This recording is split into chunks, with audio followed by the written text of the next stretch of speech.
Hello guys, welcome back to my channel. আমি ইংলিশটা ঠিক বললাম তো?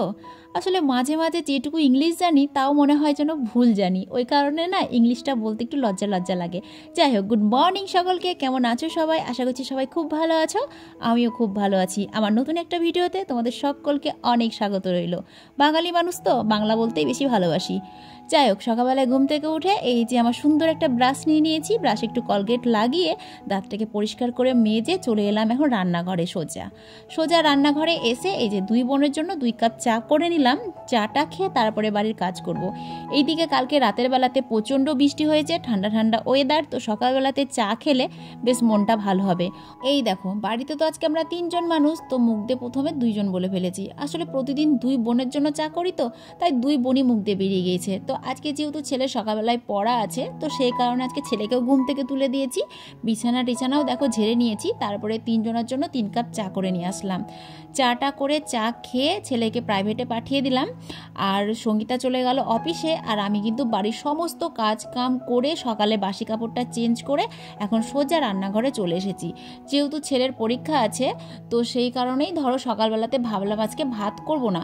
আর আমারও না ইচ্ছে করছিল একটু গোলা রুটি খেতে, কারণ সকালবেলাতে তো ভাত আমি একদমই খাই না, যদি একটু ময়দার কিছু হয় তবেই খাই।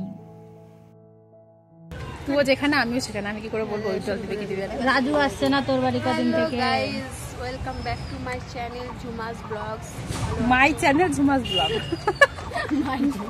Welcome back to your channel. My friend channel.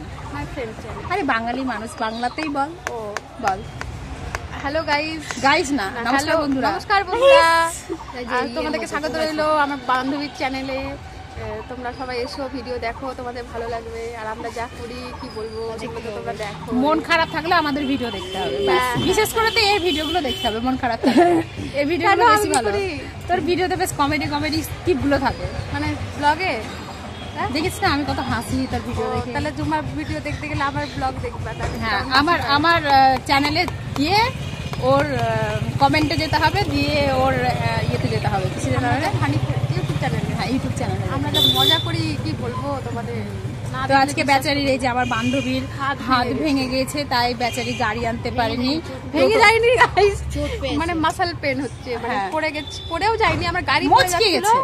গাড়ি বাঁচাতে গিয়ে আমার হাতটা এই জায়গাতে ব্যথা লেগেছে। কেমন বান্ধবী, তো সেই কারণ না দিয়ে টোটো ভাড়া করে এসছে। হ্যাঁ, তো সেই কারণে ও গাড়ি আনিনি আজকে, বেচারি টোটোতে করে এসছে। তো এতক্ষণ আমরা গাড়িতে বসেছিলাম, তো বললো আমি আর পাচ্ছি না দাঁড়িয়ে থাকতে, তাই দেখো আমার বান্ধবীকে গাড়ি দিয়েছি, গাড়ির উপরে বসে আছে। আর এই যে আরেকজন দাঁড়িয়ে আছে, আর এই যে এইদিকে আরেকজন বৌদিমণি বসে আছে, আর আমিও দাঁড়িয়ে আছি। তো আজকে ছেলের ছুটি দিয়েছে, কটায় রে? 9:30টার সময় ছুটি দিয়েছে। তাড়াতাড়ি করে নাকে মুখে ছুটি দিয়েছে? 9:30টায় ছুটি দিয়েছে। সেটা বললাম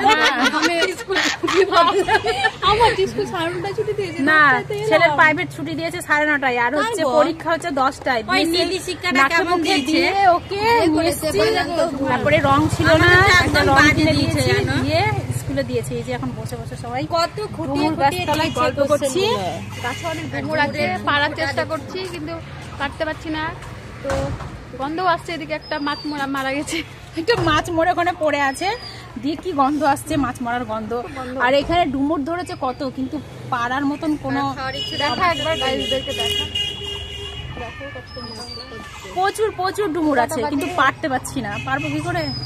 উঠে দেখাচ্ছি দাদা, তোর পিঠে উঠে আমি দাঁড়াই। তো যাই হোক, পারবি না। ছেলের স্কুল ছুটি হলে একটু বাজার করব, শাক পাতা কিনবো, অনেকদিন হলো শাক পাতা কিছু খাওয়া হয়নি।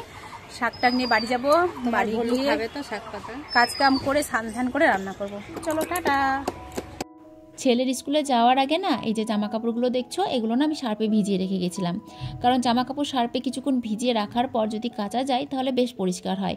আর সঙ্গে সঙ্গে মানে ভিজিয়ে সঙ্গে সঙ্গে কাচলে না খুব একটা পরিষ্কার হয় না। তো অনেক জামা কাপড় ভিজানো ছিল, দেখতেই পাচ্ছ 1 গামলা, সব জামা কাপড়গুলোকে কেচে ধুয়ে গামলার মধ্যে ভরে রেখেছি। আর এই দিকে দেখো আজকে আমি কি কুড়িয়ে নিয়ে এসেছি, গোবর। জামা কাপড়গুলো যখন কাচছিলাম না, তখন দেখলাম বাগানে একটা গরু চড়ছিল, গরুটা না গোবর দিল।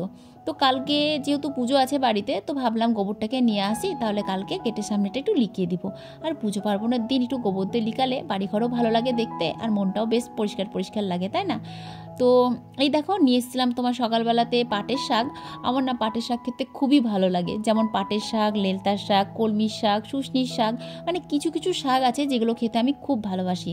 তো শাকগুলোকে ধুয়ে কেটে রাখলাম, আর এদিকে সোয়াবিন রান্না করব। সোয়াবিনের আলুগুলো দেখো কেটে ধুয়ে নিলাম, আর দেখছি 4টে ঝিঙে আছে, ছোট ছোট ঝিঙে।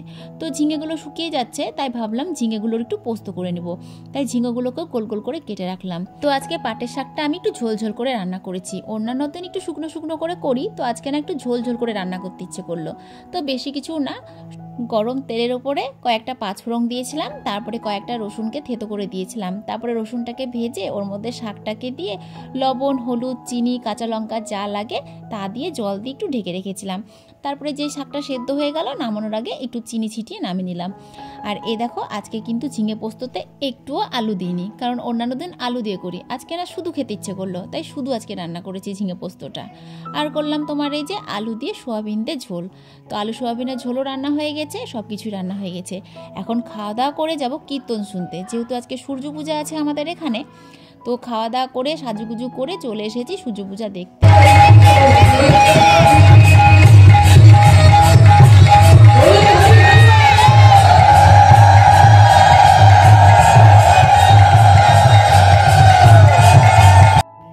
আমি অনেক জায়গায় কীর্তন শুনতে গিয়েছি বা অনেক জায়গায় সূর্য পূজাও দেখেছি, কিন্তু এই যে সূর্য পূজার যে মানুষগুলো দেখতে পাচ্ছ, মানে এত মানুষ কিন্তু আমি কোথাও দেখিনি।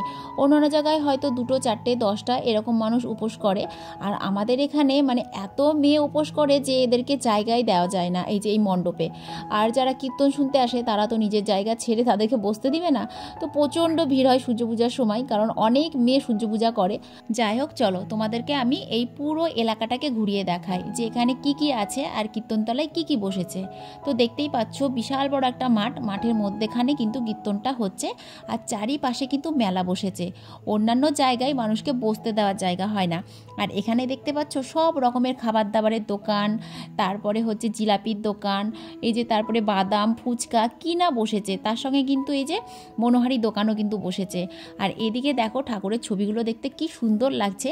আমি জানো তো আজকে আবার টাকার ব্যাগ নিয়ে যেতে ভুলে গিয়েছি, নইলে একটা ঠাকুরের ছবি কিনে নিয়ে আসতাম। এই যে ঠাকুরের ছবিটা দেখতে পাচ্ছ, আমার এত ভালো লেগেছিল কি বলবো। তো ঠাকুরের ছবিটাকে আমি দেখে রেখে আসলাম, ভাবলাম পরে টাকা নিয়ে গিয়ে আমি কিনে নিয়ে আসবো। ও বাবা, আমি পরে টাকা নিয়ে যেতেই দেখছি ঠাকুরের ছবিটা বিক্রি হয়ে গেছে। তো ঠাকুরের ছবিটা আমি আমার ভিডিওতে ধরে রাখলাম, আমার এত পছন্দ হয়েছিল ঠাকুরের ছবিটা, তোমাদেরকে কি বলবো, কিন্তু দুঃখের বিষয় কিনতে পারলাম না। তো দেখো আজকে আমরা মণ্ডপে বসিনি, আজকে আমরা বসেছি হচ্ছে মাঠে, আর চারিদিকে কত মানুষজন বসে আছে দেখতে পাচ্ছ। সবাই কিন্তু বাদাম, তারপরে হচ্ছে পাঁপড়, বিভিন্ন রকমের খাবার দাবার কিনে নিয়ে এসে বসে খাচ্ছে আর গল্প করছে। এখানে কিন্তু মানুষ কীর্তন কম শুনে গল্পই করে বেশি। হ্যাঁ, কীর্তন শুনে না কেন, শুনে যতক্ষণ শোনার ততক্ষণ শোনে, তারপরে বাইরে বেরিয়ে এসে সবাই কিন্তু নিজের নিজের মতন বসে বসে গল্প করে। আমিও যেমন করছিলাম গল্প, যতক্ষণ শোনার ইচ্ছে হলো শুনলাম, তারপরে গল্প করলাম। তারপরে কিছুটা বাদাম টাদাম খেয়ে চলে এলাম এখন প্রসাদ খেতে। আমি ওখানে প্রায় 3 দিন না 4 দিন রাতেবেলাতে প্রসাদ খেয়ে এসেছি। দেখতেই পাচ্ছ কত মানুষের খাওয়া দাওয়া হচ্ছে এখানে, আর কত বড় বড় হাঁড়ি কড়াই রান্না হচ্ছে দেখতে পাচ্ছ। যাই হোক, তাহলে চলো বাড়ির দিকে যাওয়া যাক, কারণ আমার বর আবার বাড়িতে আসবে। তো বাড়িতে গিয়ে আমাকে আবার রান্নাবান্না করতে হবে, যেহেতু ও প্রসাদ খেতে আসবে না। তো সেই কারণেই ধরো এখন রাত্রি 10টা মতন বাজছে, এখন বাড়ির দিকে যাচ্ছি। তো সকলকে টাটা, গুড নাইট, সবাই খুব ভালো থেকো, কেমন।